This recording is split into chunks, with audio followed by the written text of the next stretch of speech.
and welcome.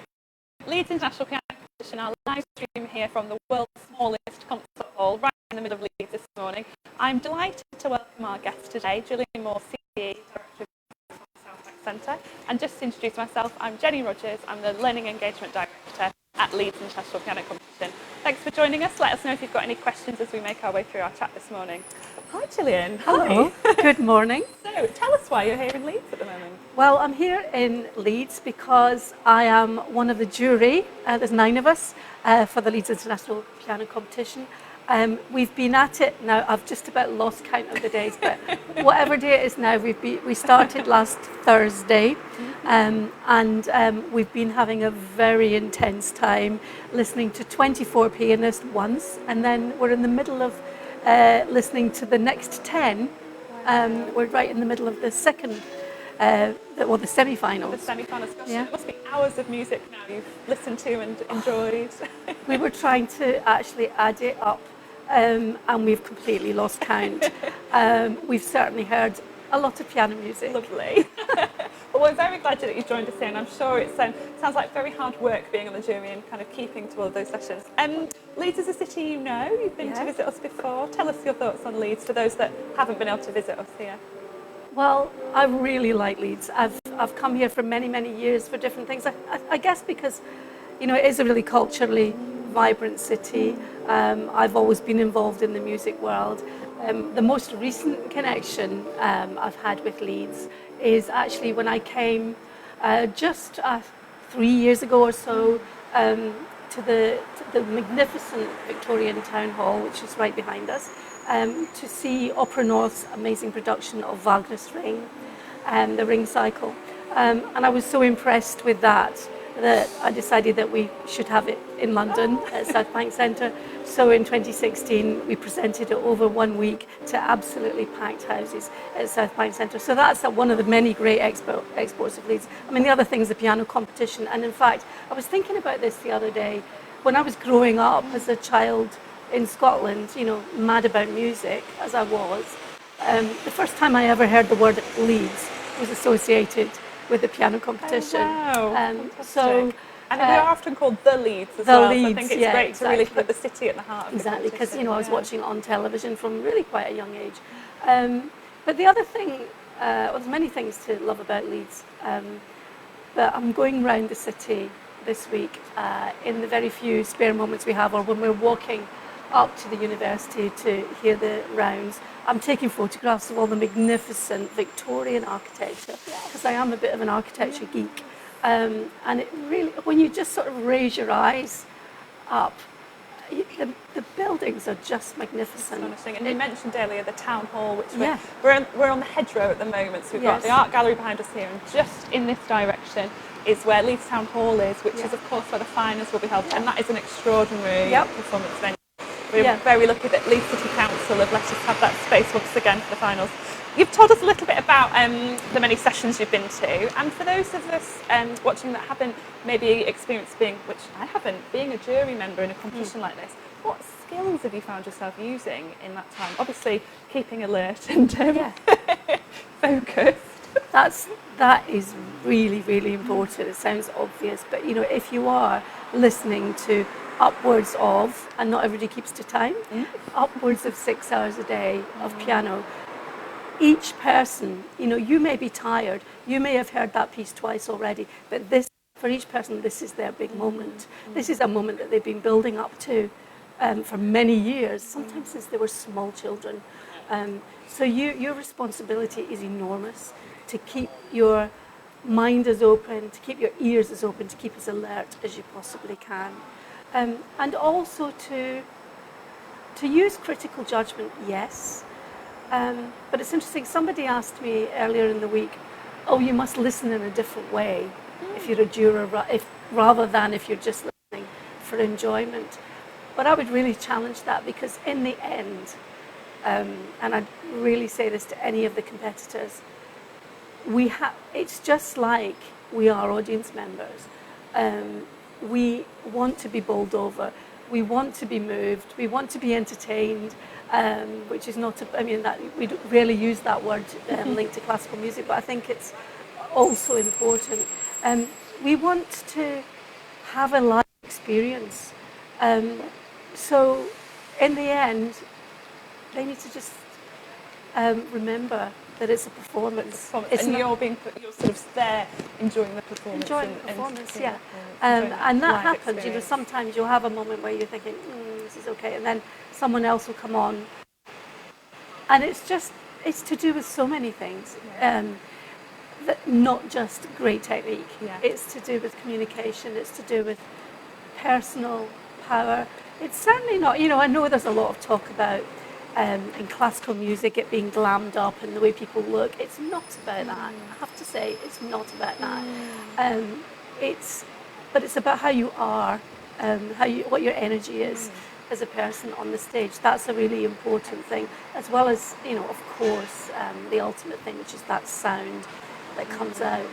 And something else that we've really noticed is that we've had one piano all week. A Steinway, magnificently looked after by Ulrich Gerhardt from Steinways. But that piano has sounded just like so many different instruments because of the different performers on it. It's almost an orchestra in itself, the piano, isn't it? Yeah, and I mean, it sounds like a cliche, but I promise you it's true, that I can think back to the rounds we've had so far, and I can hear the sound of those, certainly those that have stood out for me, of which there are many. You know, I can hear the individual sound. Oh yes, she made that sound, he made that sound. It's really striking. It's a wonderfully busy week then of listening for you. Yeah. You gave us a bit of a hint there actually when you were talking about your role as a juror, about how you view and experience and appreciate music. Can you tell us a little bit about your role now at the Southbank as the Director of Music and what that entails? Well, Southbank Centre, in case anybody doesn't know, is a huge cultural complex on the banks of the River Thames. We're in 70 acres of open space, and we have 3 concert halls and an art gallery and lots of other spaces, open foyer spaces, etc. My job, which is a huge responsibility, is to really oversee all the music that goes on. And you know, music is the art form that happens more than any other, of course, at Southbank Centre. There's a lot of classical music. There's also a lot of jazz and what we call contemporary music. So, you know, indie bands, world music, electronica. So I had a team of really, it's a very tiny team. Sounds like it's huge. It's a huge programme. Yeah, it's a huge programme. We have 2 expert programmers, one in classical, one in contemporary music, and we also have some 1 or 2 programmers who specialise in the sort of learning engagement side of music programming. So the kind of performances that you like, this kind of thing that we're doing now. We have people who are in charge of that, because the Southbank is such an open site that it's very important that the place lives and is buzzing with arts all the time. Brilliant. And when you first started working in music, am I right in saying it was within music education that you began? It'd be great to hear a bit about that. Yeah, so I came sort of rather accidentally. I went to London from Glasgow, as you can tell. I come from Glasgow. Actually, I was at university in York. I didn't mention that with my connection with Leeds. Yeah. So I went to university in York, which is a great music department, and we did come to Leeds quite a bit. But I sort of gradually came south and ended up in London, not quite sure what I was going to do. And then after a year and a half or so of doing a bit of teaching, doing a bit of accompanying, played the piano, playing in a band a bit, pop band, I answered an advert in the Guardian newspaper, which was for the London Sinfonietta, that great contemporary music ensemble, wanting somebody to start an education programme, to lead an education programme. And basically, this was the 80s, the early 80s. I didn't know what that meant, because the words orchestra and education programme never went together. Yeah. They certainly do now, but it was the first British orchestra to make that role. It was a pioneering role, even though at the age of 24 and with 0 experience in the working world, luckily I didn't know that I was in a pioneering role. Luckily I was able to be just sort of blindly ignorant and just have a bit trailblazing. Exactly. Well, I just what's what's that? It's the confidence of ignorance or something, of not knowing how huge the task was. But it was such an exciting time, a really exciting time. Yeah. And we did projects in schools and then in prisons and all over the country, actually, including in Yorkshire. We did a lot around the Huddersfield Contemporary Music Festival, and I remember doing workshops in Wakefield Prison. So it was an extraordinary time, 10 years of really taking what a lot of people would have thought of as quite challenging contemporary music, but sort of opening that up to people and the excitement of seeing them grab it and just use it for their own creative ends, and work with composers and work with artists from other disciplines as well. And as someone that now works in education for music organisation, thank you for trailblazing, because it's great that it's now it's established that that's the type of work that organisations will take on to really promote the music. And here at the Leeds, obviously we had a change of artistic director. Paul Lewis and Adam Gatehouse took over, and one of their kind of key parts of their vision was to broaden access to the piano and to try and reach as many people with the instrument, and to of course keep the kind of quality of the competition there and the global talent brought in, but also find ways to sort of bring the piano to lots of different people. So this is why we're speaking to you from a shipping container here right in the middle of the city, which has been converted by our dear friends at Leeds Bid, so I must thank them for helping us put this together. And what we're doing in this space is just trying to introduce the competition to people. So I was interested to know, we've got some pianos out in the city as well. We've got a big piano trail. Have you managed to catch any of them? Have you been locked in a concert hall?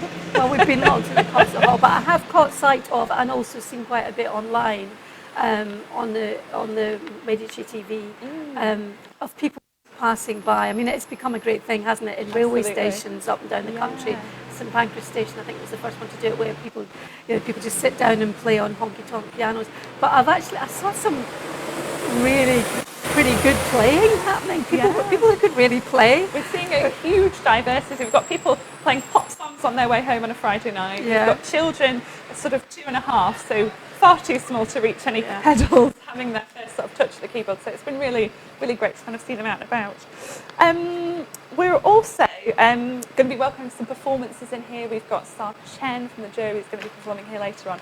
But you mentioned just there about Medici TV. So as well as doing more in Leeds, we're also working with them as our broadcast partner, as you know, and people may know at home. If you are interested in watching any of the sessions, you can go to leedspiano.com and you'll be able to find a link to watch any of the sessions as they're happening, and you can also track back. So if you want to watch your favourite again, you can definitely do that and find their performances. Let's hear a little bit about the piano specifically. So we're trying to just make sure that we reach as many people with it. What's your connection to the piano, Gillian? Well, I was very lucky in that, I came from a very ordinary background. I grew up in a council flat, but we had a piano. And my grandma played the piano. Nobody sort of played it to a super high level, but my dad played by ear. It was just always there. So I remember. I actually physically have this physical finger memory of playing a Scottish song that I'd heard on the telly. It was on the black notes. And you picked it out? Yeah, on the black notes, because it's pentatonic, as we say, which means you can play it just on the black notes, which made it easy for. So maybe I was 4 or something, and then I remember playing a hymn that I'd sung in Sunday school, which was on the white notes. So it was just always there, and I remember being desperate to start piano lessons, and my parents didn't. I don't know whether they couldn't afford it until then, or they didn't want me to start, but I didn't start till I was 7. But by that stage, it was quite good psychology. I mean, with my kids, I said, you're starting piano lessons. But for me, I was begging to be starting piano lessons. So at 7, I started piano lessons. And I had quite an interrupt because we moved around a bit and we couldn't find a teacher at one point. But finally, at the age of, I think, 10, 11, I got a really fantastic teacher. We moved to Lanarkshire. And he then put me on to the Royal Scottish Academy Saturday morning school, and that was just bliss for me, and I got great teachers there. Then I went to university and stayed on there at the Royal Scottish Academy, which is now called the Royal Conservatoire of Scotland, name change, and then went on to York University, did a lot of playing the piano there. But when I came to London, I guess I had to make a decision, and I don't think I think in the end I was really playing. I loved playing, and I studied really hard. I worked really hard, but I think in the end you've got to have that, like the people were seeing this week. You've got to have that absolute determination that you would literally not be able to live unless, because it's so hard to do. Yes, you can see it's part of their soul almost, isn't it? That's how connected they are to the instrument. And music is part of my soul. I'm obsessed with music, but that not in the way that means I have to play it. I love to listen to it. I love to enable other people to do it. And I love to talk about music. That's one of the things I do. So music is absolutely my whole life. But it's not about being a performer. It's not that extra thing. Enjoying and appreciating. Yeah. We've actually been hosting some piano lessons in here in the container. Wow. So right at the back, if you can see, we have got a baby grand piano at the back of this shipping container here. And we've had people come often for a kind of first taster lesson. We've also had some people coming almost as a refresher, and it is people that we maybe have learned till they were sort of mid-teens or maybe learned till university. Obviously the piano is quite hard to transport, so lots of people, we have sort of said they stopped when they got to university and desperate to get back to it a few years later. So it's been really fantastic seeing people have a go again and teach themselves. It'd be great to hear a bit about the Southbank Centre and your approach to pianos. Yes, well, our approach to pianos, we have a lot of pianos at Southbank Centre. We have we have piano stores in the Festival Hall and the Queen Elizabeth Hall. I should know this, but I don't know how many we have. I'm sure plenty. We have plenty. We have different, because different performers like different pianos, and they come and they choose a piano, and they work with. We've got a wonderful piano technician, sort of in residence, called Peter Salisbury, who does the same kind of job that Ulrich Gerhardt does here and for Steinways. We have Steinways, we also have Yamahas and other kinds of pianos. And some pianists even bring their own.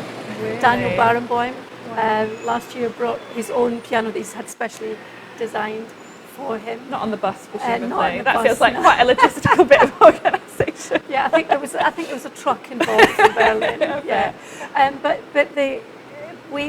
The piano is a really important part of our series. So this year, in fact, we celebrate the 30th anniversary of our international piano series, which we put on in collaboration with the Harrison Parrott, which is a big international agency.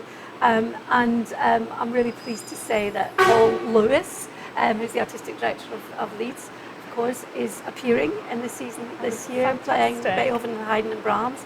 Mitsuko Uchida, who's just the most wonderful artist, and of course is a veteran of Leeds. I think she came second in 1975. I'm learning all these facts. Lots of dates. Lots of dates. Lots of competitions, lots of dates. Mitsuko, if you've never heard her, she's the most refined and beautiful artist, and she's continuing. She's a great Schubertian. She plays Schubert like, in my mind, just like to die for. So she is doing more Schubert. We've also got Pierre-Laurent Aymar, who's one of our who's an artist in residence at Southbank, the wonderful French pianist who's doing many things, concertos, but he's also doing a weekend of Stockhausen piano music, those kind of pioneering works from the 50s, 60s, 70s, which really take the piano into new constellations of sound. And he's going to be doing it in together with his wife, Tamara Stavanovic, who's a Serbian pianist. And she was at the proms this year. She's a kind of a real powerhouse of pianistic, amazing energy and technique. And she's going to be playing with Pierre-Laurent. They're going to be doing Mantra, which is a piece, a Stockhausen piece for two pianos and electronics. So it's from the 70s, early 70s. And it's really, for people who are into electronic sounds, etc., that's one of the key pieces. Definite to see. And I'm presuming people can look on Southbank Centre's website now and find out information about times and dates. And absolutely. Make sure they book their tickets. Yes, absolutely. And I mean, it's not just the piano series. Obviously, we have lots of piano concertos and free.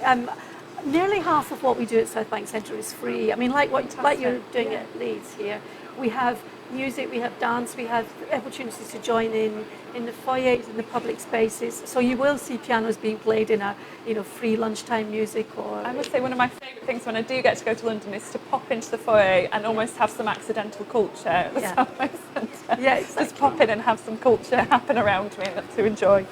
So you've been you've been surrounded by really exquisite music this week, and we've heard a bit about that kind of listening experience for you. If anyone's happened to tune into this and hasn't actually experienced a piano recital before, how would you describe that to somebody? Gosh, there's a number of things about it. There's that wonderful, really individual expression of one person who can sort of move you by the sheer power of their communication.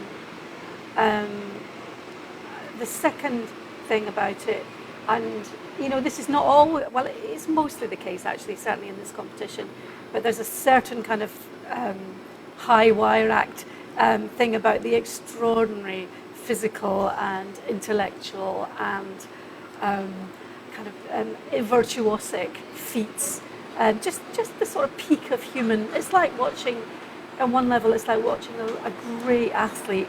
That's an important aspect of it. For me, it's not the whole story, of course. But then, perhaps in a way, the most important thing, the most unique thing for me about a piano recital is this idea that, particularly in a big hall, I'm thinking of when we have recitals when you say Mitsuko, Uchida, who I mentioned earlier, plays a Schubert sonata in the Royal Festival Hall. Now that hall seats 2,700 people. And then you've got this very slight woman on her own in the middle of the stage.